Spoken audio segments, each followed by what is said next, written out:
হঠাৎ একদিন মা জননী সন্তানের মাথার ঘুরে বসে দোয়া করে, ওগো আল্লাহ, তুমি আমার একটা সন্তান দিলা গো আল্লাহ, তাকে আমি ইসলামের পথে চলাইতে পারলাম না, তাকে আমি কোরআন হাদিসের পথে চলাইতে পারলাম না। ওগো আল্লাহ, আমি মা হইয়া দোয়া করি, ওগো আল্লাহ,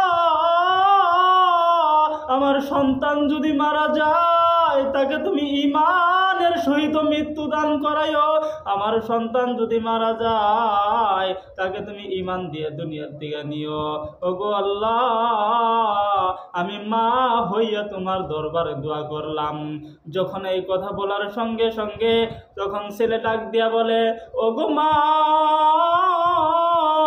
আমি হাসান বসরির কাছে যাব গো মা,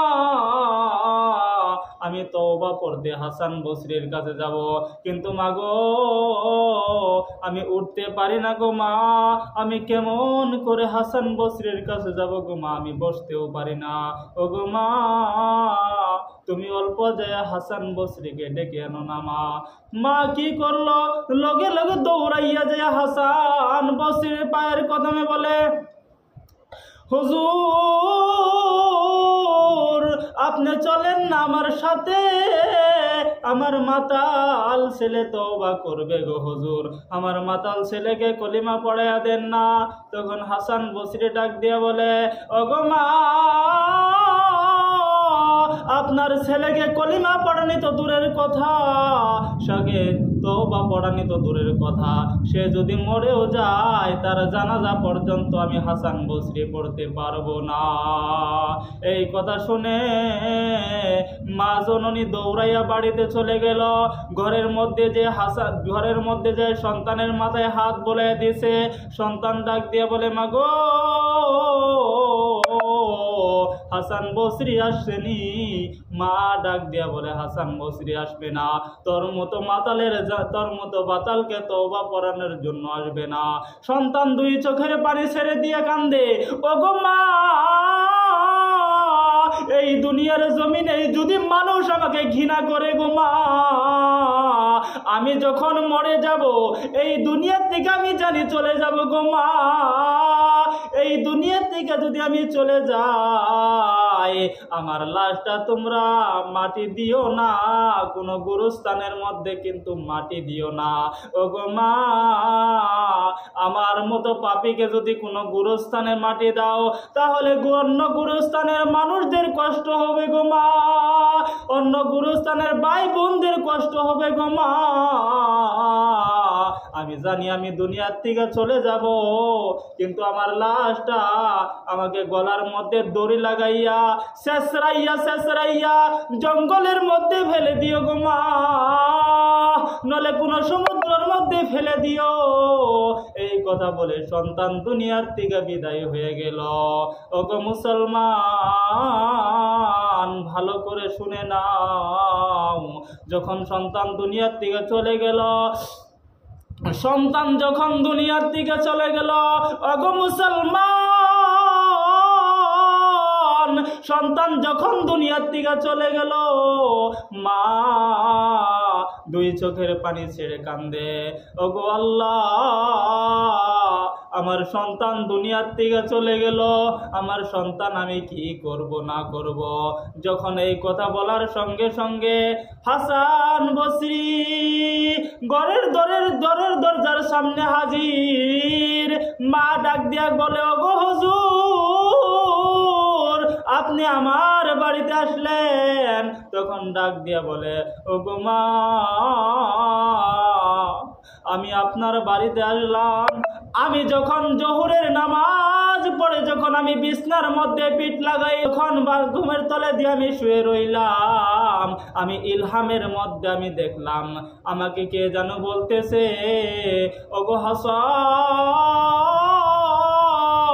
যেই মা সন্তানের জন্য ওকালতি করতে পারে, আমি সেই সন্তানকে আমি মাফ করে দিতে পারি। আমি আল্লাহ তাকে মাফ করে দিয়েছি। তুমি হাসান সেই বাড়িতে যাও না, তাকে জানাজার পড়াও না, তাকে জানাজার পড়ে দাফনের ব্যবস্থা করো হাসান। যখন এই কথা বলার সঙ্গে সঙ্গে বলে, মাগো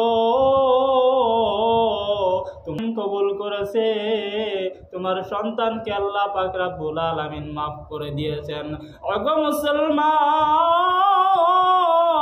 আমরা মা বাবার সঙ্গে বেয়াদবি করি, আমরা মা বাবাকে ভালোবাসি না, কিন্তু যেই মা সন্তানের জন্য দোয়া করতে পারে, ওকালতি করতে পারে, সেই সন্তান কোনোদিন বেফলে যায় না।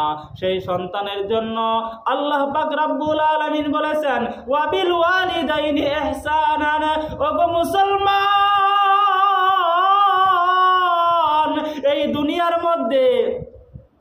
এই দুনিয়ার মধ্যে তোমার মা বাবাকে ভালো চোখে দেখো। আল্লাহ পাক রব্বুল আলামিন কুরআন পাকের মধ্যে বলেছেন, ওয়াবিল ওয়ালিদাইনি ইহসানান। আজকে আমরা মুসলমান, আমাদের মা বাবা বৃদ্ধাশ্রমে থাকে, আমরা শান্তিয়ালে বাড়িতে ঘুমাই, কিন্তু এই দুনিয়ার মধ্যে মা বাবার সঙ্গে যদি ভালো ব্যবহার করতে পারি, তাহলে কাল কিয়ামতের দিন হাসরের ময়দানে তাহলে আল্লাহর নবী আমাকে আপনাকে সুপারিশ করবে। ওগো মুসলমান, আল্লাহ পাক রব্বুল আলামিন এই দুনিয়ার মধ্যে বলেছেন, লা ইলাহা ইল্লাল্লাহ, লা ইলাহা ইল্লাল্লাহ, আল্লাহ ছাড়া কোনো মাবুদ নাই। আমি আর আপনি বিশ্বাস করেছি, কিন্তু মুসলমান, এটা আমি আর আপনি যখন বিশ্বাস করেছি লা ইলাহা ইল্লাল্লাহ, আল্লাহ ছাড়া কোনো মাবুদ নাই। ওগো মুসলমান, এই কথা আমি আর আপনি মেনেছি, আল্লাহ ছাড়া কোনো মাবুদ নাই, কিন্তু কাল কিয়ামতের দিন হাসরের ময়দানে এই কলিমার জরিয়তে আমি আর আপনি জান্নাতে যেতে পারবো। আল্লাহকে কোনোদিন দেখি নাই, নবীকে কোনোদিন দেখি নাই, আমরা বিশ্বাস করেছি লা ইলাহা ইল্লাল্লাহ, আল্লাহ ছাড়া কোনো মাবুদ নাই। আল্লাহ পাক রব্বুল আলামিন বলেছেন, তোমরা দ্বিতীয় কোনো উপাস্য বানাইও না, এক আল্লাহকে তোমরা ইবাদত করো, তোমাদের কাজে আসবে, কাজে লাগবে। যদি তোমরা এক আল্লাহকে ছাড়া যদি অন্য কাউকে যদি তোমরা পূজা করো, তাহলে তোমরা আল্লাহর জান্নাতে কোনোদিন যাইতে পারবা না। ওগো মুসলমান, এই কোরআনটা আল্লাহ পাক রব্বুল আলামিন বলেছেন, আল্লাহ পাক রব্বুল আলামিন বলেছেন, ওগো হাবিব, তুমি দুনিয়ার মানুষকে বলে দাও, একটা ছোট্ট সূরার ধরে আল্লাহ বলে দিয়েছেন, কুল হু আল্লাহু আহাদ আল্লাহুস সামাদ লাম ইয়ালিদ ওয়া লাম ইউলাদ ওয়া লাম ইয়াকুল লাহু কুফুয়ান আহাদ। ওগো মুসলমান, এই দুনিয়ার বাহাদুরি করে কি লাভ? এই দুনিয়ার থেকে যেতেই হবে গো, এই দুনিয়ার থেকে তোমারও একদিন যেতে হবে, আমারও যেতে হবে, সবাই এই দুনিয়ার থেকে যেতেই হবে। সেই জন্য বেশি বেশি তওবা করো, বেশি বেশি মা বাবার জন্য বেশি বেশি করে তওবা করো, যাতে আল্লাহ পাক রব্বুল আলামিন আমাকেও আপনাকেও সবাইকে যাতে মরার আগে যাতে আমাদেরকে কলিমা পড়াইয়া ইমানের সহিত মৃত্যু দান করে।